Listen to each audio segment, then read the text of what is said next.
Alright, if I can get everybody straight down the center here for Amazon.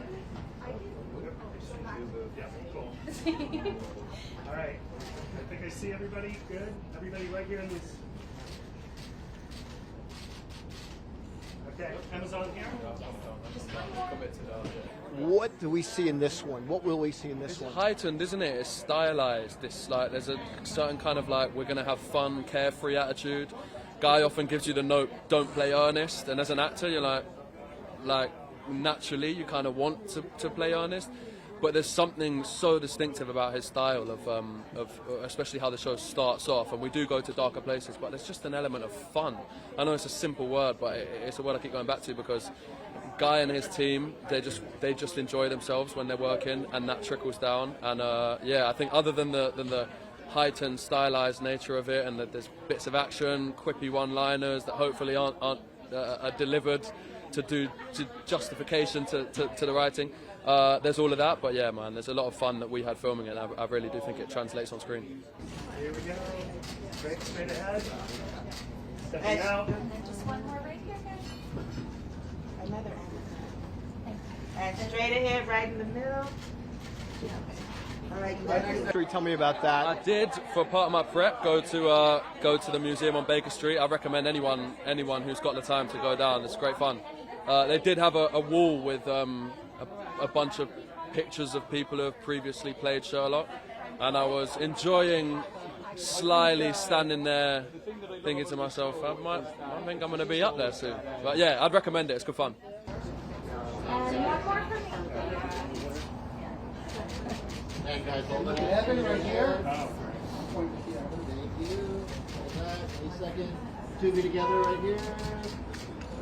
Do you know what? This has been a pretty joyous experience, and I got to say it's a bit of a privilege that you know my job is made a little bit easier because it's the origin of this guy, and so we're not meeting him as that kind of great nemesis to Sherlock Holmes as we know him in the, you know, from the literary sources. So I think that made my job a lot easier. You know, he's a great friend to Sherlock, and they're two people who see the world very differently. You know, so. I'm a big fan of Sherlock myself, so if I ever watch someone play him, I'm ready to criticize because we know what we want and expect. But when you're in the hands of Guy Ritchie and our amazing showrunner Matthew Parkhill, accompanied by a great cast, you feel like you're in good hands, and you kind of know that those nerves and those fears are not going to serve you. So quiet. So quiet.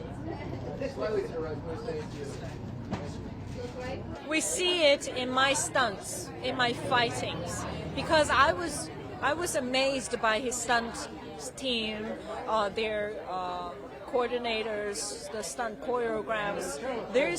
Everywhere there's a touch of Guy Ritchie style in the fighting stance. He's a mixer of boxer, of kung fu, of also Thai martial arts and Taekwondo. He just likes to mix up everything together, and then it becomes a Guy Ritchie style. That is awesome. And that man is just genius. He just knows about everything. He can pull here and there from the culture, from the history, from the environment, from the religion, everything to mix up in the story, so to make me, the character, looks extremely smart.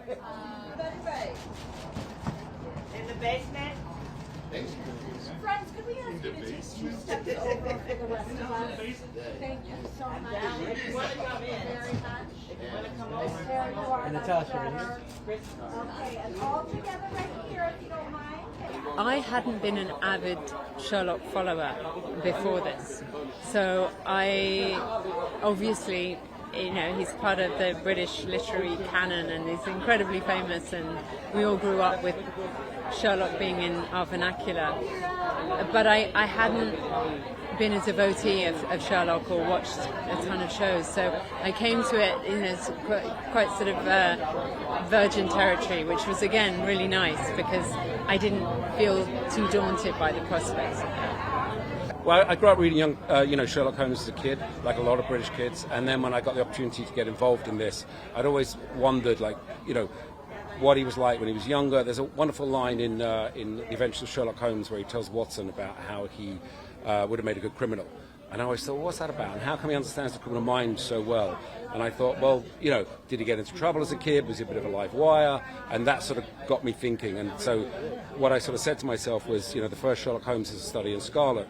And I was like, I won't touch anything after that.